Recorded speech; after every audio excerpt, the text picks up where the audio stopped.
మన ప్రభువే మహాదేవుండు, ఘన మహాత్యము గల రాజు. మన ప్రభువే మహాదేవుండు, ఘన మహాత్యము గల రాజు. భూమి అగాధపు లోయలలో భూధర శిఖరములాయనవే. రండి ఉత్సాహించి పాడుదము, రక్షణ దుర్గము మన ప్రభువే. దేవుని యొక్క వాక్యం చదువుకుందాము. పరిశుద్ధ లేఖన భాగంలో నుండి జ్ఞాని అయిన సొలొమోను రాసిన సామెతల గ్రంథము 17వ అధ్యాయము 5వ వచనం నుండి చదువుకుందాము.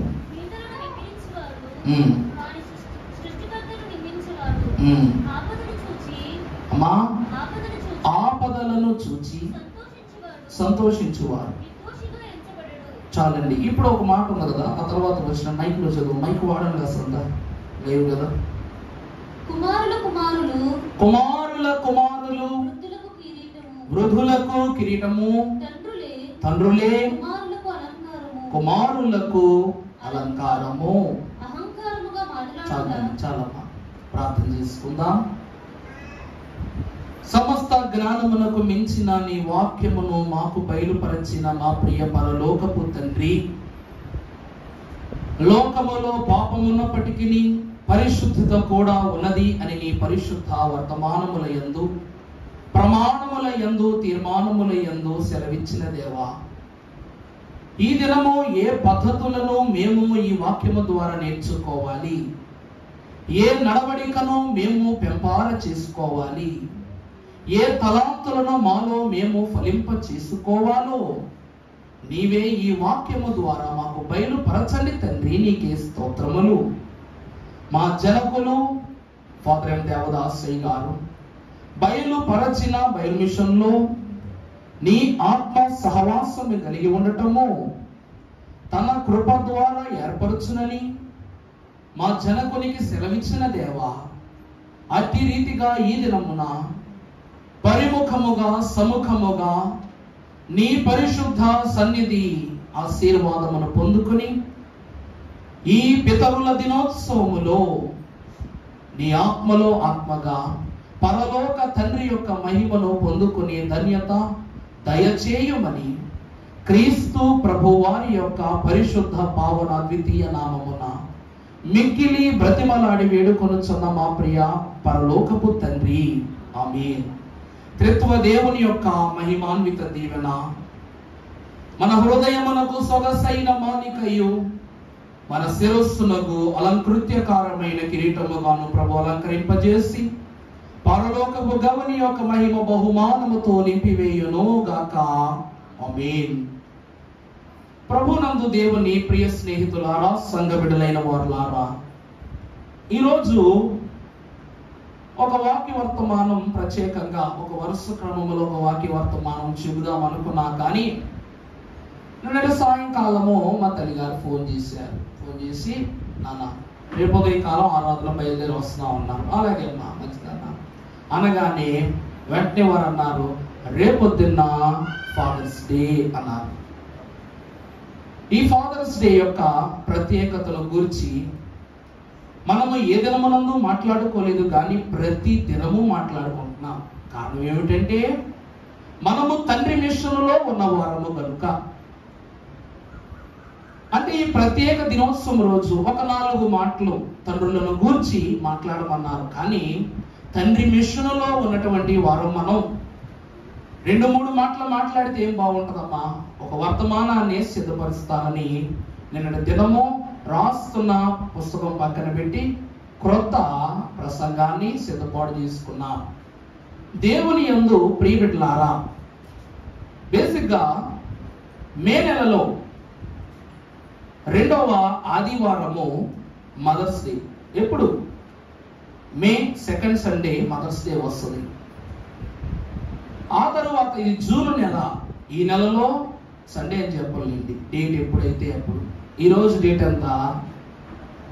ఎంతండి? 16వ తారీఖు. ఈరోజు పితరుల దినోత్సవము. ఎప్పుడు పెద్దోళ్ళు అన్నట్లు లేడీస్ ఫస్ట్ అంటారు కాబట్టి మదర్స్ డే కూడా లేడీస్కే ఫస్ట్ ఇచ్చేసారు మే నెలలో.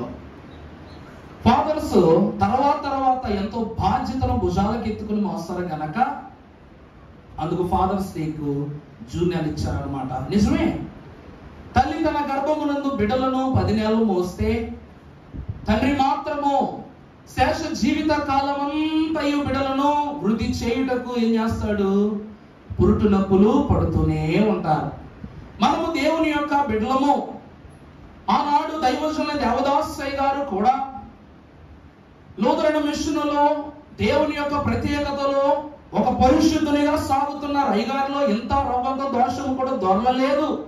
దేన్నైనా నికరముగాను నికూటముగాను మాట్లాడే తత్వాన్ని అయ్యగారు కలిగి ఉన్నారు.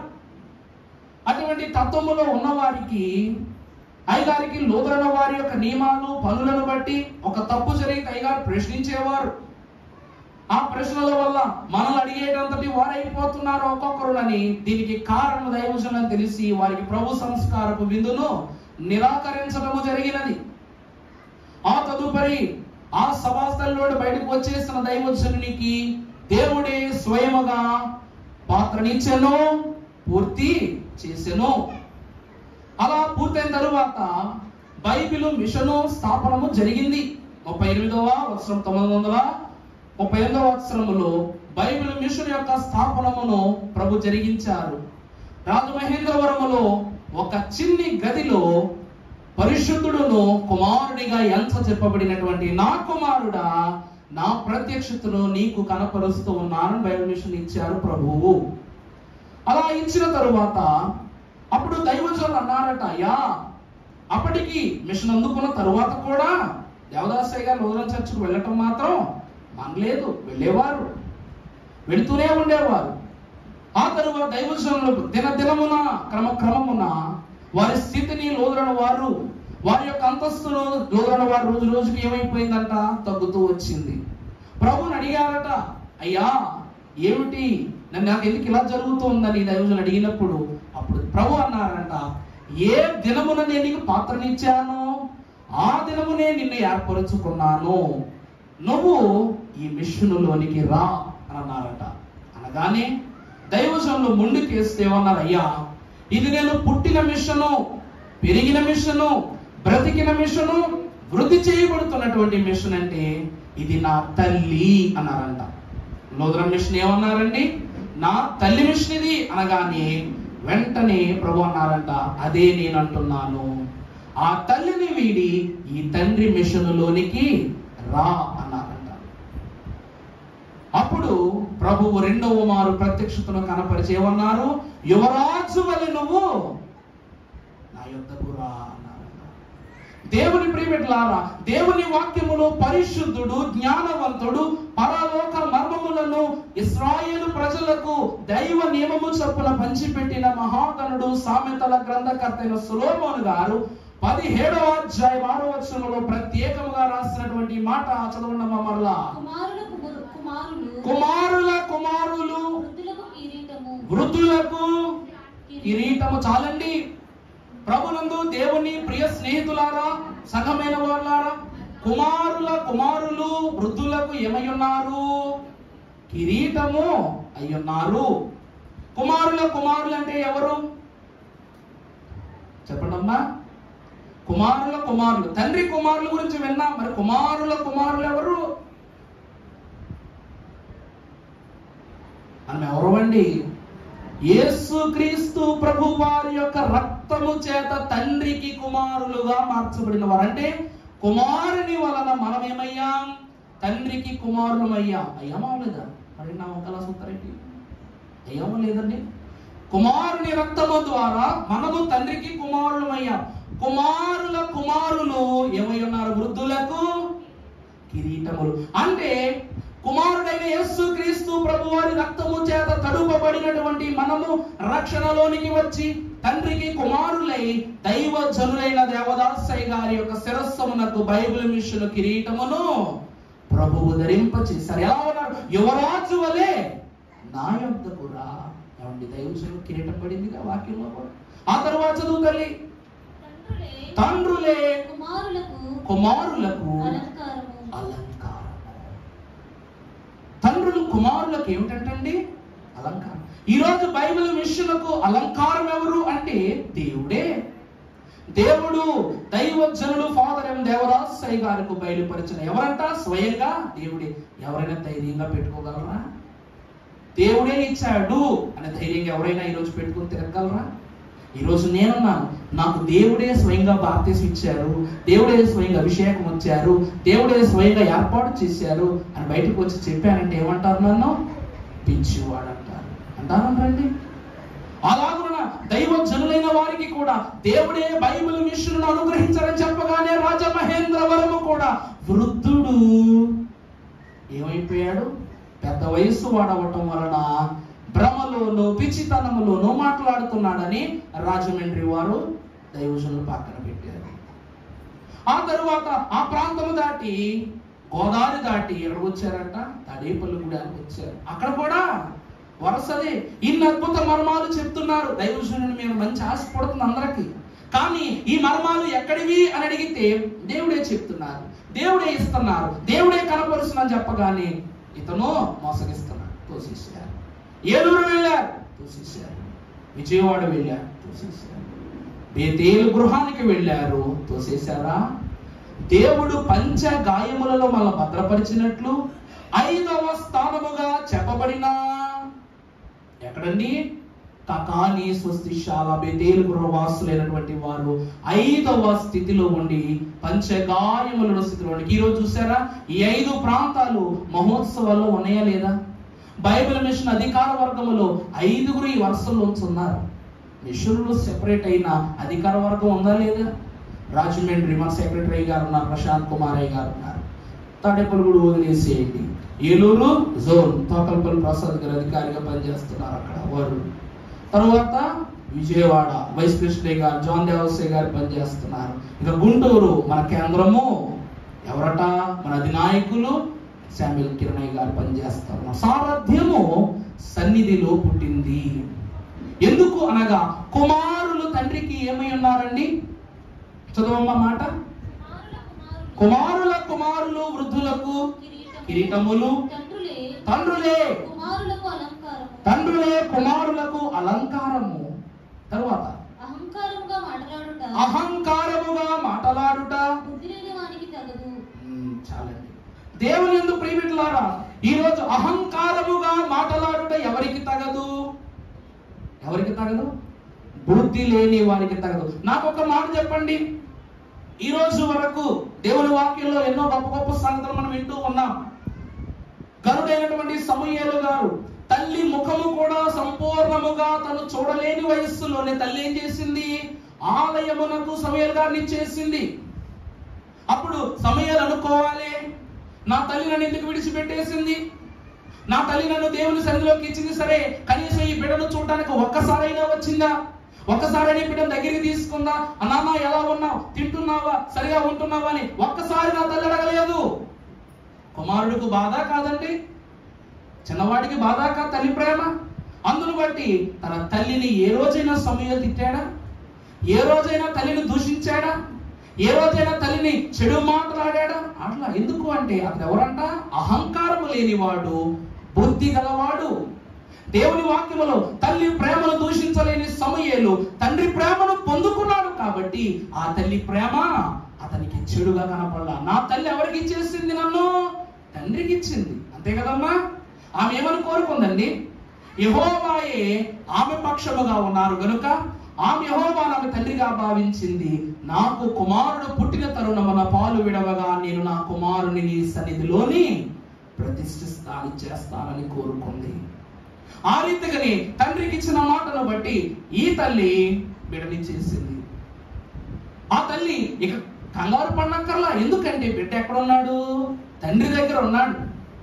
ఆలన పాలన ఆయనే, ఆనందం ఆయనే, కష్టం వస్తే కన్నీరు తుడిచేది ఆయనే, అన్ని ఆయనే. ఇక నా బిడ్డ నేను వెనక తిరిగి చూసుకోనక్కర్లేదని ఆమె నిశ్చయించుకున్నట్లే నా తండ్రి ప్రేమ ముందు ఏ ప్రేమైనను నాకు తక్కువే అన్న మక్కువతో దేవుని ప్రేమలో పెరిగాడు సమూయేలు. చూసారా దేవుని ప్రేమ ఎంత గొప్పదో, యేసుని ప్రేమ వెల ఎంతో. ఈరోజు వెల చెప్పగలమా? ఇహమందైనా పరమందైనా అట్టి ప్రేమకు వెలకట్టగలిగే వాళ్ళు ఉన్నారా? లేరు. కారణం ఏమిటంటే గొర్రె పిల్ల క్రీస్తుని యొక్క వెల పరలోకము కంటే మిన్నైనది, పరమ భక్తుల యొక్క త్యాగము కన్నా మిన్నైనది, ఈ లోకము వర్ణించలేని ఒక ఉన్నత భాగ్యమును కలిగి ఉన్నది. ఆ రీతిగానే పరిశుద్ధ లేఖన భాగంలో ఆదికాండము 22వ అధ్యాయము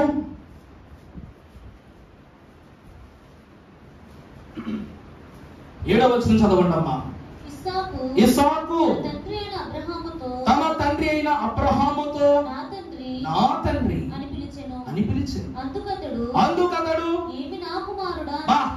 ఎంత మంచి మాట, ఏమి నా కుమారుడా. ఏమండి, నా కుమారుడా అనేది ప్రేమ కాదా? చెప్పడమ్మా, నా కుమారుడా ప్రేమ కాదా? ఇప్పుడు చిన్నప్పుడు మా నాన్న చేత పుడితే డాడీ అంటే నాన్న చెప్పు అంటారు. ఎవరెవరండి రకరకాల పేర్లు పెట్టారంటే ఫోన్లో వదిలేసేయండి, మాటలు చెప్పాలి. ఎప్పటికప్పుడు డాడీ అని ప్రేమగా పిలిస్తే తిరిగి ఎలా పిలిచేవారు?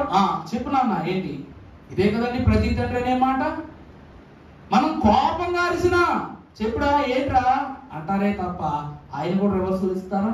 తండ్రి ప్రేమ ఎంత ఘనమైనదంటే ఈ రోజు లోకములో కుమారుడు చెడిపోతూ ఉన్నాడు, పాపంలో పడిపోతూ ఉన్నాడు, లోకమును విడిచిపోతున్నాడు తెలిసిన కుమారుణ్ణి అదిమి గద్దించి దగ్గరికి తీసుకుంటున్నారే తప్ప దూరం పెడుతున్నారా తండ్రి? ఇక్కడ మనము చూస్తే అబ్రహాము కుమారుడు ఇస్సాకును గురించి రాయబడుతుంది. దేవుడు ఇస్సాకు తన తండ్రి అయిన అబ్రహాముతో నా తండ్రి, అక్కడని ప్రేమగా కుమారుడు నా తండ్రి అని పిలిస్తే అతనేమంటున్నాడు? అందుకు అతడు ఏమి నా కుమారుడా అని. అప్పుడు అతడు నిప్పును కట్టెలును ఉన్నవి కానీ దహన బలికి గొర్రె పిల్ల ఏది అని అడుగగా అబ్రహాము నా కుమారుడా దేవుడే దహన బలికి గొర్రె పిల్లను చూచుకొనునని చెప్పాను. దేవుడే దహన బలికి గొర్రె పిల్లను చూచుకొనును. బాగా చూడండి అమ్మా, ఇచ్చును అంటువా ఏమంటున్నాడు? చూచును. ఆయనకి ఏది ఇష్టమో అదే ఆయన వెతుక్కుని ఇస్తారన్నమాట. నేను ఇచ్చేది కాదు, ఆయన కోరుకునేది, ఆయన ఇష్టపడేది. ఆల్రెడీ ప్రభువు నీ కుమారుని నాకు ఇవ్వు అని అడిగారు. బాగుంది, నిన్నే అడిగారు ఆయన అని చెప్పేయచ్చుగా. చెప్పాడు అబ్రహాం గారు? చెప్పలా. దేవునికి ఏది ఇష్టమో ఆయన చూసుకుంటారు, ఆయన ఏర్పాటు చేసుకుంటారు అని కుమారుడికి చెప్పగానే అప్పుడే అర్థమైపోయింది ఇస్సాకుకు. దేవుని ప్రియబిడ్డలారా, ఇస్సాకు చాలా చిన్న వయస్సు వాడు. ఈ రోజు దేవుని వాక్యం సెలవిస్తూ ఉంది, బాలుడు నడవవలసిన త్రోవను వానికి నేర్పించుకుని వాక్యం చెప్తా ఉంది. ఏ త్రోవ నేర్పించాలా? ఎటువంటి త్రోవ నేర్పించాలి? ఆ తండ్రికి కుమారుణ్ణే బలిస్తున్నామన్న బాధ గుండెల్లో ఉంది, అయినా ముఖములో చిరునవ్వే. ఈ కుమారుడు బలవుతాడనే విషయం తెలుసు, అయినా కుమారుడు చిరునవ్వే. అప్పటికి కూడా నా తండ్రి అని ప్రేమగాను నా కుమారుడు అన్న ప్రేమను కూడా ఇద్దరు కనపరుచుకుంటూ ఉన్నారు. దేవుని ప్రియబిడ్డలారా, ఇస్సాకును అబ్రహాము ఎలా పెంచాడు అంటే ఎవ్వరి మీద ఆధారపడకుండా పెంచాడు, ఒక్క దేవుడి మీద తప్ప. ఇస్సాకే నిజంగా ఇష్మాయేలీల వంటి వాడు అయ్యుంటే అగ్ని నిప్పును గురించి మాట్లాడాడు. ఏమనేవాడంట? గొర్రె పిల్లని తీసుకురాలేదు, ఏం చేద్దామని నన్ను ఇక్కడికి తీసుకొచ్చావని తండ్రిని ప్రశ్నించి ఉండేవాడా? కాదండి. ఇస్మాయేలే ఉంటే ఏమని ఉండేవాడు? ఏమిటి తండ్రి నన్ను ఇక్కడ తీసుకొచ్చావు, దహన బలన్నా అన్నీ ఉన్నాయి, కానీ ఏ పని విషయంలో తీసుకురావాల్సిన బలి అర్పణ తీసుకురాలేదు, నన్ను అడగలేదే, ఎవరిని బలిద్దామని తీసుకొచ్చావని ముఖాముఖి అడిగి ఉండేవాడు. అదే ఇష్మాయేలే ఇతను వారసత్వముగా ఉంటే ఏమనేవాడంట? నన్ను ఈ మోట మోసుకొనివ్వాలి, ఈ హోరేవ పర్వతాన్ని ఎందుకు తీసుకొచ్చింది? ప్రభువుని దేవుని ప్రియబిడ్డల, ఇష్మాయేలు గొప్పవాడు, ఇస్సాకు గొప్పవాడు కాదండి, పెంపకము. అర్థమవుతుందమ్మా? ఏది గొప్ప? పెంపకము. అబ్రహాము కుమారుడైన ఇస్సాకును ఇలా పెంచాడు. ఏమండి? ఇలా పెంచాడు. కానీ ఇష్మాయేలును శారమ్మ గారి దగ్గరికి రానిచ్చేది కాదు. పాపం కదా, ఇష్మాయేలును ఎప్పుడునో అబ్రహాం దగ్గరికి శారమ్మ గారు రానిచ్చేది. కారణం ఏమిటంటే వంశోద్ధారకుడు వారసుడు ఉన్నాడు. తండ్రి ప్రేమ తగలకపోవటం వలన ఇష్మాయేలు ఏమైపోయాడు? వ్యతిరేకతలోనికి వచ్చేసాడు. ఒకవేళ కలిసి ఉండుంటే, మీరు నన్ను అడగొచ్చు, అయ్యగారు మరి ఇలాగంటున్నారు, మరి ఇస్సాకు కుమారులైన యాకోబు ఏశావులు ఇద్దరు ఒక తల్లి బిడ్డలే, ఇద్దరు ఒక తల్లి ప్రేమను కలిగిన వారే, ఇద్దరు తండ్రి ప్రేమను కలిగిన వారే, కానీ వారెందుకు ఒకరినొకరు మోసము చేసుకున్నారు అంటే అది ఇస్మాయిలు తప్ప యాకోబు తప్ప అంటే ఖచ్చితముగా ఏశావు తప్పే. ఎవరు తప్పండి? ఏశావు తప్పే. కారణం ఏమిటో తెలుసా? ఒక్క పూట భోజనం. ఏమిటమ్మా? ఒక్క పూట భోజనం. ఈరోజు పెళ్ళైన వారు చిన్న తప్పు చేస్తే లేక మార్కులు తక్కువ వస్తే తండ్రి కొడతారు. కొట్టిన పెదపనే బయటికి తీసుకుని నచ్చింది కొనిస్తారు. అలాగే తనకు ఇవ్వబడిన వరాన్ని, దాని విలువను కనుగొనలేనటువంటి ఏశావు ఒక పూట భోజనానికి తన వరాన్ని ఎవరికి ఇచ్చేశాడు? యాకోబునకు ఇచ్చేసినట్లుగా చూస్తున్నాం. ఇక్కడ అబ్రహాము ఇస్సాకుని ఎలా పెంచాడు అంటే, ఎంత శోధన వచ్చినా, ఏ విధమైన పరిస్థితి కలిగినా తండ్రి మాట జవదాటని కుమారుని పోషణలో ఇస్సాకును పెంచాడు. అందుకే ప్రియులారా, దేవుడు ఇస్సాకునే కోరుకున్నాడు. ఇష్మాయేలు కుమారుడు కాదా? తనెందుకు అడగలేదు? హాగరుకు ఆనాడు తనకు కలిగిన శోధన బట్టి ఎడారిలో తన బిడ్డకు నేను కాపాడుకొనలేకపోతున్నాను కన్నీరు పెట్టుకున్నప్పుడు, నువ్వు తిరిగి మరలా నీ యజమానురాలి వద్దకు వెళ్ళు, నీ బిడ్డను నేను పెంచుతాను, నిన్ను పోషిస్తాను అని ప్రభు అన్నారా లేదా? అన్నాడు. మరి ఆ బిడ్డను అడగొచ్చుగా. ఏ బిడ్డ అయినా బిడ్డేగా, అబ్రహాము బిడ్డలే. అటువంటి వారు చనిపోతున్నప్పుడు ఇష్మాయేలునైనా ఇస్సాకునైనా దేవుడు కోరుకున్నటువంటి ఇవ్వటానికి అబ్రహాము సిద్ధమే, కానీ వారి ప్రాణాలు ఇవ్వటానికి ఎవరు సిద్ధమనే పేరు వస్తే అది ఇస్సాకు మాత్రమే అని దేవుని పేరు చెప్తూ ఉన్నాను. ఈ దినమున మీ బిడ్డలు ఎంతటి పరిస్థితికైనా సిద్ధపడేలా ఉండాలి. నేను ఈ మాట ఇక్కడ చెప్పవచ్చో లేదు తెలియదుగా చెప్తున్నాను, దేవుని క్షమించాలి. నేను రీసెంట్గా ఒక చిన్న సినిమా చూశాను ప్రయాణంలో ఉన్నప్పుడు, దేవుని క్షమించాలి. అందులో ఇద్దరు అన్నదమ్ములు ఉంటారు. ఆ ఇద్దరు అన్నదమ్ములకి ఇద్దరు కొడుకులు ఉంటారు. ఆ ఇద్దరు కొడుకులు, పెద్దవాని కొడుకేమో బాగా చదువుకుంటాడు, తండ్రులు బాగా సంపాదించారు అండి. పెద్దవాడిని సరిగ్గా చదువుకోడు. చిన్నతమ్ముడు అంటే బాబాయ్ కొడుకు మాత్రం బాగా చదువుకుంటాడు, మంచి ఉద్యోగం సంపాదిస్తాడు. ఎప్పుడు ఆ బాబాయ్ కొడుకుని చూస్తూ, వాళ్ళ కొడుకుని చూస్తూ మురిసిపోయేవాడు అనమాట. నా కొడుకు అట్లాగా, నా కొడుకు ఇట్లాగా, అంత సంపాదిస్తున్నా ఎంత సంపాదిస్తున్నా మురిసిపోయేవాడు. మురిసిపోతే ఈ బిడ్డల బ్రతుకు కోసం తల్లిదండ్రులు పడే కష్టాలు మనకు తెలవదుగా. మనం బాగున్నా, మనకు మంచి ఇల్లు ఉంది, మంచి కారు ఉందని అనుకుంటాం, కానీ ఆ కారు ఇల్లు కోసం ఎన్ని అప్పులు చేస్తామో తల్లిదండ్రులకి తెలుసు. ఆ రీతిగానే పర్వాలేదు ఉంది.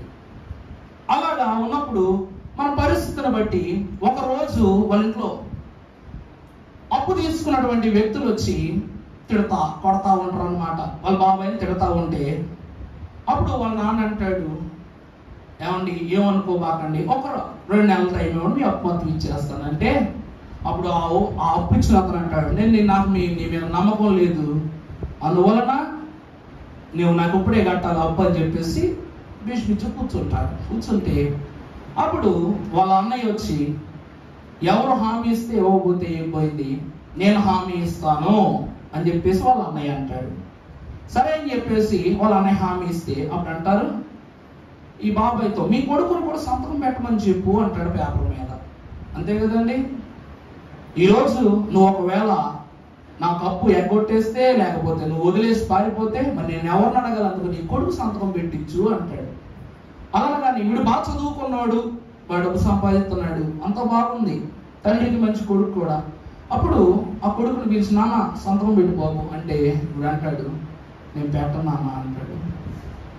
ఉద్యోగస్తుడు, మంచి పేరు ఉంది, మంచి విలువ ఉంది, మంచి కారు ఉంది, అన్నీ ఉన్నాయి, నేను సంతకం పెట్టు. ఎందుకంటే నీ కోసం, నీ సౌఖ్యాల కోసం నువ్వు అప్పులు చేసి నన్ను వడ్డీ కట్టమంటే నేను ఎక్కడ డాడీ కట్టేది, ఇది నాకు చాలా బరువుతో కూడుకున్న పని, నేను కట్టను అని చెప్పి ఏం చేస్తాడు, సంతకం పెట్టాడు.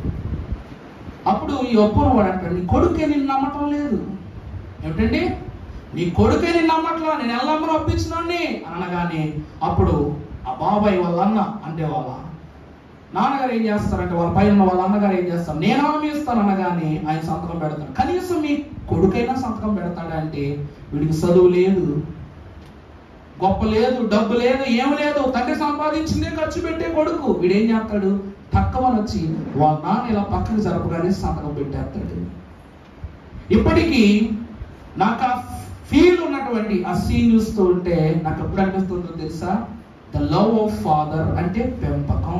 అందులో ఆ బిడ్డ, ఆ కొడుకు ఒక మంచి డైలాగ్ ఇప్పటికీ అట్మోస్ట్, దేవుడు క్షమించాలి కానీ చాలా మంచి కంటెంట్ ఉన్నటువంటి మాట. అది ఏమిటి అంటే, నువ్వు ఎప్పుడైనా ఏడ్చావా అని అడిగితే లేదు నేను ఏడవలేదంటే, మరి మీ అమ్మగారు చనిపోయినప్పుడు అని అనగానే మా అమ్మ చనిపోయినప్పుడు నా వయసు 2 నిమిషాలు, అంటే తల్లి గర్భంలో బయట రాగానే మా అమ్మ చనిపోయింది 2 నిమిషాలు.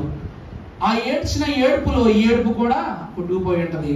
మరి ఇంకెప్పుడు నీకు ఏడుపు రాలేదంటే, మా నాన్న నన్ను అలా పెంచలేదు అని అంటాడు.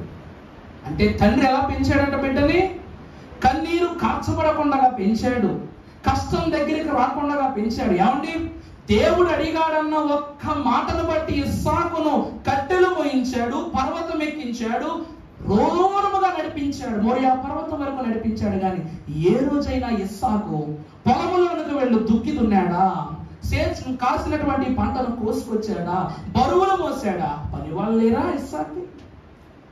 కానీ తండ్రి ఒక మాట చెప్పగానే విధేయుడై కట్టెలు మోసాడు. అక్కడ రాసిందిగా చదువు తల్లి, 7వ వచనం చదువుమా.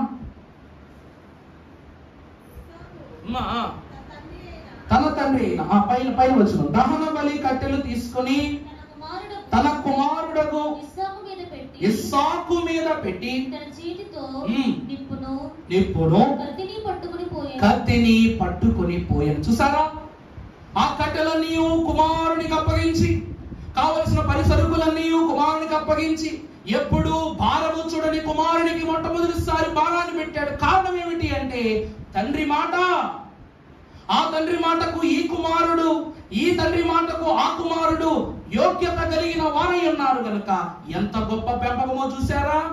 ఇస్సాకును దేవుడు కోరుకునేంత వరకు చిన్న వయసే, కానీ ఆ చిన్న వయసులోనే తాను నడవవలసిన త్రోవను అబ్రహాము గారు నేర్పించారు. ఈ రోజు దేవుని ప్రియబిడ్డలారా, ఎవరైనా అనుకోండి, కొంతమంది తండ్రులైనటువంటి వారికి మద్యం అలవాటు ఉండటం వలన ఆలోచనలు, పరిస్థితులు, కుటుంబాన్ని మర్చిపోయిపోతారు.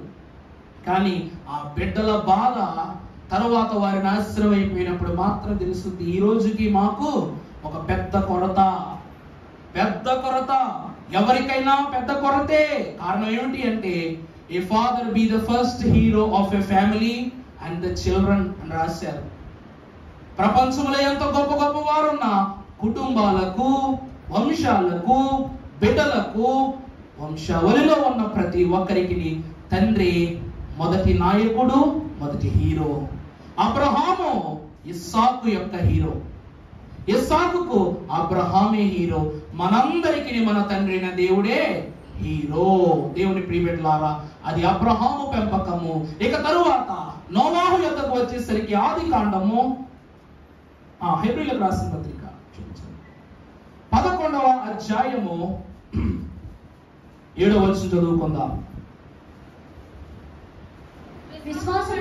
విశ్వాసమును బట్టి నోవహు ఇది వరకు చూడని సంగతులను గురించి దేవుని చేత హెచ్చరింపబడి భయభక్తులు గలవాడై తన ఇంటి వారి రక్షణ కొరకు. బాగా చూడండి, ఒక ఓడను సిద్ధము చేసెను. అందువలన అతడు లోకము మీద నేరస్థాపన చేసి విశ్వాసమును బట్టి కలుగు నీతికి వారసుడు. ప్రభువునందు దేవుని ప్రియబిడ్డలారా, ప్రతి ఇల్లు ఓ పండగే, ప్రతి కుటుంబంలో ఆనందం, అందరికీ సంతోషమే. ఒక ఇంటి సంతోషం ఇంకొక ఇంటికి నచ్చదు, ఒక ఇంటి పండగ ఇంకొక ఇంటికి నచ్చదు, కానీ అందరం మనుషులమే. నోవాహు వడా అనే ఇంటిలో సంతోషంగా ఉన్నాడు, మరి బయట ఉన్నవారు ఏమవుతున్నారంట? 40 రాత్రింపగళ్ళు నోవాహును జంతువులను, పక్షులను, పురుగులను, పశుపక్షాదులు సర్వయావత్వము ఏమై ఉన్నవి? ఓడ అను నూతన గృహములో సంచరిస్తూ ఉన్నవి. దేవుని ఆత్మీయతలో విందు చేసుకుంటూ ఉన్నాయి, దేవుని ఆత్మీయలో పెంపాల చేయబడుతున్నాయి. కానీ మిగిలిన కుటుంబాలు మాత్రం జల సమాధి చేయబడ్డాయి. కారణం ఏమిటి అంటే అక్కడ వ్రాసిన మాట విశ్వాసము బట్టి నోవాహు, చెప్పండి చదవమ్మా, దేనికి వారసుడయ్యాడు? నీతికి వారసుడయ్యాడు. దేవుని యందు ప్రియ విశ్వాసులారా, నీతికి వారసుడైనందు వలన అతడు చేసిన ప్రతి మనవి దేవుడు విన్నారు. దేవుడు ఏమంటారు తెలుసా? నోవాహు, ఇక్కడ ఉన్న వారందిలో నువ్వు అక్కడవే నాకు నీతిమంతుడుగా కనబడతావు అంటే తన కుటుంబం కనబడినట్ట చెప్పండి అమ్మా. నోవాహు నీతిమంతుడు అండి, చాలా సంతోషం. మరి అతని కుటుంబం మరి దేవుడు ఎందుకు చెప్పలేదు? చెప్పనమ్మా, చూస్తున్నాం ఇంకా. భార్య భర్త ఓకే, పిల్లలు ఓకే, బ్లడ్ గ్రూప్లే ఒకటి ఉండవు. మరి విశ్వాసం, నీతి, మా తండ్రి గారిలో నేను ప్రార్థన చేయాలి, మా తండ్రి గారిలో నేను పాట పాడాల, నిజమా కదా? నా బాణి నాదే, ఆయన బాణి అయితే. మా చెల్లె నేను పాడలా, మాలో మా అమ్మగారు పాడలా, ఎవరి బాణి వాళ్ళదే. అంతెందుకు, ఇదో ఈ తొలి ఉన్నారు, రేషన్ రోజుకి ఉన్నారు. ఓ పాప పాడుతుంటే ఓ పాప సిగ్గుపడిద్ది, ఓ పాప పాడుతుంటే ఇంకో పాప సిగ్గుపడిద్ది. వాళ్ళకి ఎప్పుడైతే ఆలోచన వచ్చిద్దో, స్వరము కరెక్ట్ గా కంఠస్పర్శ దొరుకుద్దో, ఇద్దరు ఒకేసారి ఎత్తేస్తారు పాట. అంటే ఇద్దరును ఒక రూపమున, ఒక రక్తమున, ఒక సూచనగా ఉన్నప్పటికీ వారి యొక్క బాణీలు వేరైనట్లు అంత వంశావళిలో అబ్రహాము కుటుంబమే కనబడింది. ఆ కుటుంబములో నోవాహు కుటుంబమే కనబడింది. ఆ కుటుంబం అంతటిలో నోవాహు ఒక్కడే నీతిమంతుడు. కుమారులను గురించినటువంటి మాట చెప్పబడలా. దేవుని ప్రియమిత్రులారా, అబ్రహాము నీతిమంతుడు, అది అతనికి నీతిగా ఎంచబడిను. నోవాహు నీతిమంతుడు, అది అతనికి నీతిగా ఎంచబడిను. అందుకు గాను అక్కడ వ్రాయబడిన మాట కంటిన్యూ చేయమ, చదువుతూ. అబ్రహాము పిలువబడినప్పుడు, అమ్మా నేను చెప్పింది నోవాహు గురించి. విశ్వాసమును బట్టి నోవాహు అది వరకు చూడని సంగతులను గురించి దేవుని చేత హెచ్చరింపబడి భయభక్తులు గలవాడై, చూడండమ్మా, దేవుడు తనను నీతిమంతునిగా నియమిస్తే ఆ నీతి తన కుటుంబానికి రక్షణగా ఎంచబడింది. యేసుక్రీస్తు ప్రభు వారు ఆనాడు శిలువ రక్షణ ఇచ్చినది సర్వమానవాళి కొరకు. అందులో మన తాతలు లేరు, ముత్తాతలు లేరు ఆ శిలువ దగ్గర. కానీ మనకెలా వచ్చింది రక్షణ చెప్పండి? అయిగా రాసినట్లు, ధీరుండై దీనుండై దారుణ్య పాపభారంబు మోసెను సోదరా, తన్ను చేరిన వారిని పరద్రోలనని ఎవరో మల్కిరి సోదరా. చూసారా? తన్ను చేరిన వారిని పారద్రోలనని ఎవరు పలికిరి సోదరా. అంటే ఈ దినమున ఆయన సిలువను మనము కళ్ళారా చూచినా చూడకపోయినా, ఆయన సిలువ యొద్ద నిలిచి ఉన్నా నిలవకపోయినా, ఆయన ప్రత్యక్షతను కన్నులారా వీక్షించినా వీక్షించకపోయినా, ఆయన రక్షణను మాత్రం ఈ దినాన మనం కన్నులారా చూస్తున్నాం, అనుభవిస్తున్నాం, దీవింపబడుతున్నాం. కారణం ఏమిటంటే నోవాహు యొక్క నీతి, తండ్రిగా ఉన్న నోవాహు యొక్క నీతి తన కుమారులను, భార్యను, వీళ్ళందరినీ కాపాడుకోవాలన్న తలంపు తనలో కలిగించింది కనుక దేవుని ఎదుట తన నీతిని బట్టి మాట్లాడాడు. అబ్రహాం అంటాడు, దుమ్మును ధూళిని అయ్యున్న నేను నీతో మాట్లాడుటకు సాహసిస్తూ ఉన్నాను. కారణం ఏమిటండి? అబ్రహాము దేవుని చేత ఎంత హెచ్చింపబడ్డాడో ఆ మాటల్లోనే తెలిసిపోద్ది. సొదొమ గొమొర్రా పట్టణము కొరకు అబ్రహాము ప్రార్థన చేశాడు. తన కుటుంబమును ఆజ్ఞాపించుము, ఈ నావలోనికి రానిమ్మని నోవహు ప్రార్థన చేశాడు. ఎందుకంటే ఒక తండ్రి తన కుటుంబాన్ని చక్కదిద్దగలరా, చక్కదిద్దలేడా? మీరే చెప్పాలి. మీరు చెప్పిన దాన్ని బట్టే ముందుకెళ్తారు. ఒక మంచి తండ్రిగా తన కుటుంబాన్ని ఏ దారిలో దశ తప్పినా దాన్ని బాగు చేయగలరా, బాగు చేయలేరా? చేయగలరు కదా. అబ్రహాము సొదొమ గొమొర్రా పట్టణములకు తండ్రి కాదు. ఆ పట్టణాన్ని కోరుకొని లోతు ఆ పట్టణానికి తండ్రి అయ్యాడు కానీ అబ్రహాము కాదు. అందువలన అతని ప్రార్థన, వారి యొక్క పద్ధతి రెండూ వేరువేరుగా ఉన్నాయి. కానీ ఇక్కడ నోవహు కుటుంబంలో తన బిడ్డల కొరకు, భార్య కొరకు అతడు ప్రార్థించగలడు, మార్చగలడు. ఎంత గొప్పగా మార్చాడంటే అరారాతు పర్వతమునకు వెళ్ళి చెడు ద్రాక్షరసమును తాగి మత్తుడై పడిపోయినటువంటి నోవహు మీద తన కుమారులు దిగంబరత్వమును కప్పే గొప్ప వస్త్రాన్ని కప్పేంత క్రమశిక్షణలో పెంచాడు. దేవుని ప్రియబిడ్డలారా, తన బిడ్డలను ఒక తండ్రి ఎలా తయారు చేస్తాడు అంటే, తండ్రి తప్పు చేసినా సరే కుమారులు ఏమై ఉండాలి?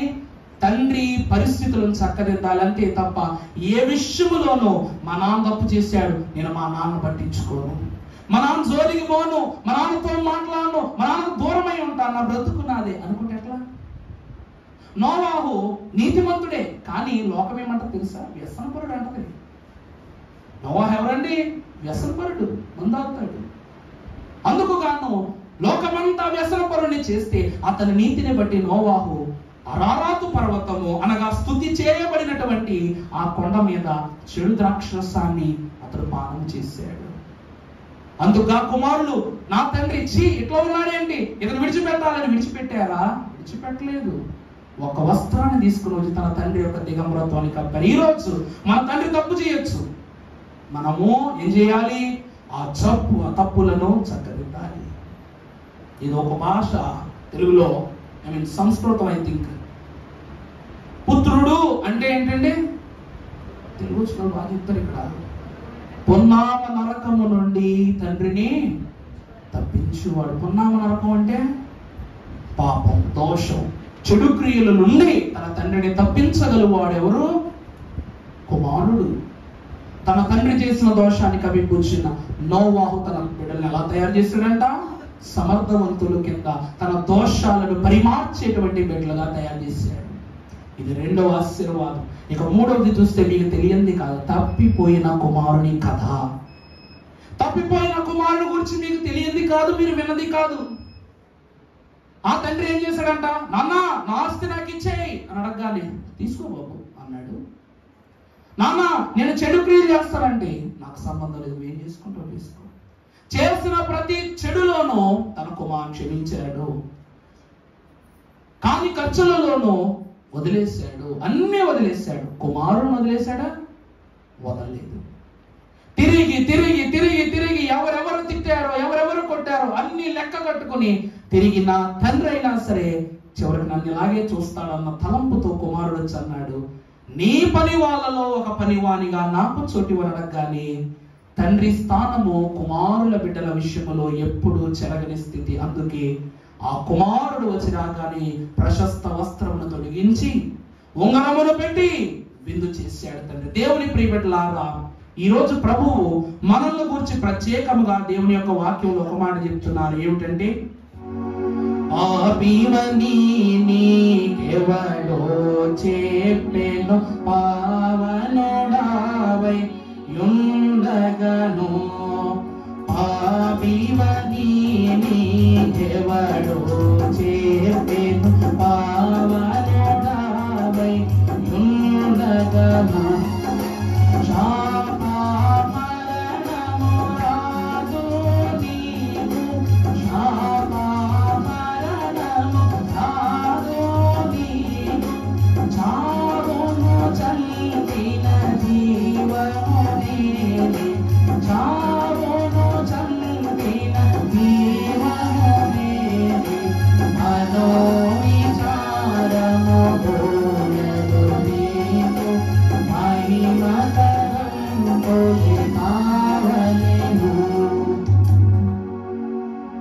చూసారా? చావును చంపిన జీవము నేనే, ఎందుకనగా శాప మరణము రానివ్వని జీవాన్ని నేను. ఆ తండ్రి, నువ్వు చెడిపోయి వచ్చి ఉండొచ్చు, ఓడిపోయి వచ్చి ఉండొచ్చు, పడిపోయి వచ్చి ఉండొచ్చు, నిన్ను అందరూ దూరం పెట్టొచ్చు, కానీ నేను మాత్రము దూరపరుచుకోను. తండ్రి ప్రేమ ఎంత గొప్పదంటే, ప్రతి తండ్రి బిడ్డలు కొడతాడు కానీ దూరం పెట్టు. అలా పెట్టేవాళ్ళు ఉంటే చాలా పాపము. గ్రహించండి. ఎందుకు అనగా ఈ లోకములో తండ్రి ప్రేమను కలిగిన ప్రతి ఒక్కరూ దేవుని ప్రేమను పొందుకుంటారు. ఆ విషయంలో ఏమాత్రం సందేహం లేదండి. కారణం ఏమిటంటే నోవాహు నీతిమంతుడు అవడానికి కారణము దేవుడు. అందుకే ఆయన ఈ తండ్రి తన బిడ్డలకు, వారి బిడ్డలకు ఏమై ఉన్నారు మహిమపరచబడిన వారైనారు. అందుకే క్రిస్మస్ కీర్తనలో కూడా పాడుకుంటాం, షేము దేవ వందనంబు చెప్పబడి. అంటే అబ్రహాము దేవుడు, ఇస్సాకు దేవుడు, యాకోబు దేవుడు అవ్వాలి వాక్యములో. కానీ మన అయ్యగారేమో షేము దేవుడు అని రాశారు. కారణం ఏమిటంటే ఆ తండ్రి దిగంబరత్వాన్ని కప్పిపుచ్చడం ద్వారా, ఆ తండ్రి యొక్క మహిమను కనపరుచుకునడం ద్వారా షేము గొప్పవాడయ్యాడు, యాపేతు గొప్పతనాన్ని కోల్పోయాడు. అవునంటారా కాదంటారా? అందుకే తన తండ్రి తత్వాన్ని కలిగి ఉన్న హృదయం షేముకు కలదు గనక ఆయన షేము దేవునిగా చెప్పబడ్డాడు. దేవుని ప్రియబిడ్డలారా, ఆనాడు అబ్రాహాము ధర్మశాస్త్రము వాడుకలో ఉండేది తెలుసా అండి? దశంభాగాలు ఇవ్వటం, క్రమాలు జరిగించటం, సన్నిధి చేయటం, బలులు అర్పించటం, ఇవన్నీ ఎవరి దగ్గర వచ్చాయి? అబ్రాహాము ధర్మశాస్త్రములో నుండి వచ్చాయి. ఆ తరువాత దేవుని ప్రణాళిక చెప్పున మోషే ధర్మశాస్త్ర లోకము ముందుకు నడిపిస్తూ వచ్చింది. దేవుని సంగమా, ఈ దిన మనము కూడా ఏమై ఉండాలి? మంచి బిడలమై ఉండాలి. మంచి బిడలముగా లేకపోతే మంచి తండ్రి సహవాసములో ఉన్న ప్రతి బిడ్డ దేవునిలో పెంపాల చేయబడతారు. ఇది తప్పిపోయే కుమారుని కదా. ఇక ఆఖరిగా చూస్తే మన ప్రియుడైన దేవదేవుడు యెహోవా. ఈ దినము మనము చూసినట్లయితే ఇందాక చూశారు అమ్మా, చదువు సామెతలు 17:6 తల్లి, ముగించేసుకుందాం. కుమారులు వృద్ధులకు కిరీటము. చాలు తల్లి, చాలా అమ్మా. కుమారులు వృద్ధులకు కిరీటము అనగా యేసు క్రీస్తు ప్రభు వారి యొక్క రక్షణలో పెరుగుతున్న మనము, వృద్ధుడు అనగా మన దైవజనుడు అయ్యగారు అన్నట్లు వృద్ధుని బిడ్డలు వృద్ధిలోనికి వస్తారు. మనం ఎంత వృద్ధిలోనికి వచ్చేసాము అంటే ఈ రోజు ఒక ప్రక్క మన ప్రభువు, మరొక పక్క మన దైవజనులు, ఇద్దరుకును 2 కుర్చీలు వేసి ఆయన మహిమను కన్నులారా చూస్తూ ఉన్నాం. అయ్యగారు రాసినట్లు బైబిల్ మిషన్ను ప్రభువే స్థాపించను, వేరు చోటన లేని పేరును పెట్టిన. అంటే ప్రపంచంలో ఎక్కడా లేని పేరును పెట్టారంటే ప్రపంచంలో ఎక్కడా లేని గొప్ప బిడ్డలు ఇక్కడ ఉన్న ఇందులో ఉన్నారని అర్థం అన్నమాట. ఏమో నిజమా కదా? ఇప్పుడు కలెక్టర్లు అందరూ అవుతారండి, కానీ ఇండియాలో ఫస్ట్ ర్యాంక్ వచ్చినాడు గొప్ప కలెక్టరా మామూలు కలెక్టరా? అతని పోస్టింగ్ ఎక్కడ కావాలంటే అక్కడ ఇస్తారు. ఏ కేటగిరీలో కావాలన్నా కేటగిరీలు ఇస్తారు, ఏ జోన్లో కావాలన్నా జోన్లో ఇస్తారు, ఏ వాల్యుయేషన్లో కావాలంటే ఏ ఆఫీసర్ తన కిందకి తీసుకొస్తారు, ఆఖరికి మినిస్టర్ కూడా. ఒక జిల్లా కలెక్టర్ కానీ దండం పెడతాం, కానీ అందులోనూ కూడా IRS, IAS, IDS అని ఇలా ఎన్నో శాఖలు ఉంటాయి. ఇవన్నీ సెంట్రల్ గవర్నమెంట్ కేటగిరీ మెయింటెడ్ పోస్ట్స్ అంటారు. అంటే హై సివిల్ స్కోర్ చేసినటువంటి వ్యక్తికి వాళ్ళకి నచ్చినది, కలెక్టర్ అయితే కలెక్టర్, పోలీస్ అయితే పోలీసు, ఏదైనా చూసుకో బాబు, నీకు ఏది కావాలో తీసుకో, ఏదో భోజనం మెనూ కార్డు ఇచ్చి సెలెక్ట్ చేసుకోమన్నట్టుగా ఉంటుంది. దేవుని ప్రియబిడ్డలారా, ఈ రోజు పరలోకపు తండ్రి యొక్క ప్రేమలో పెంపార చేయబడుతున్న మనము ఎంత ధన్యులము అంటే హిజ్కియా రాజు 15 ఏళ్ళ ఆయుష్ పొందుకున్నాడు మెనూ కార్డులో సెలెక్ట్ చేసుకున్నట్లుగా. దైవజనులైన దేవదాసయ్య గారికి ఈ మిషన్ నడిపించడానికి శక్తి కావాలని 20 ఏళ్ళ ఆయుధారం ఇచ్చారు ప్రభువు. ఈ రోజు మనకు కూడా నీ రాజ్యములో ఒక నూతన వరముగాను ప్రత్యక్షతగాను నేను పెంపార చేయబడిన విశ్వాసులుగా మనం ప్రార్థిస్తున్నాం. కాబట్టి ప్రభువు మన స్థానం ఎక్కడిస్తారు తెలుసా? ఎక్కడిస్తారండి? చెప్పండి, మీరే చెప్పండి. పెండ్లి విందునందు వధువు పీఠను నీ చెంతనుండు, పెండ్లి విందునందు వధువు పీఠము నీ చెంతనుండు, రక్షకానా వందనాలు, శ్రీ రక్షకానా వందనాలు, రక్షకానా వందనాలు, శ్రీ రక్షకానా వందనాలు.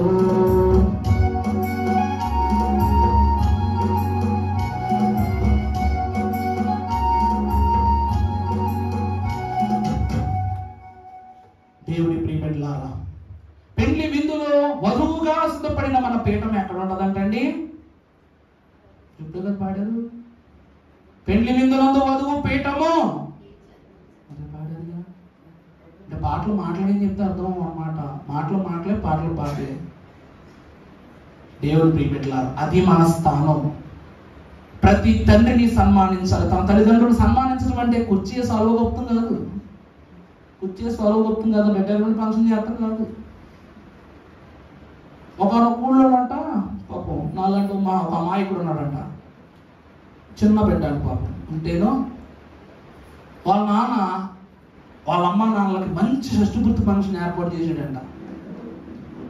చేస్తే ఈ పిల్లోడు అన్నీ, మా నాన్న ఏంటి నా పుట్టినరోజుకి ఏదో ₹1 ఖర్చు పెట్టి అడవలేదు, వాళ్ళ అమ్మ నాన్నకు తెగ చేసేస్తున్నాడు ఏంట్రా బాబు అనుకుని వాళ్ళ నాన్న కాలే తిరుగుతున్నాడు అంట.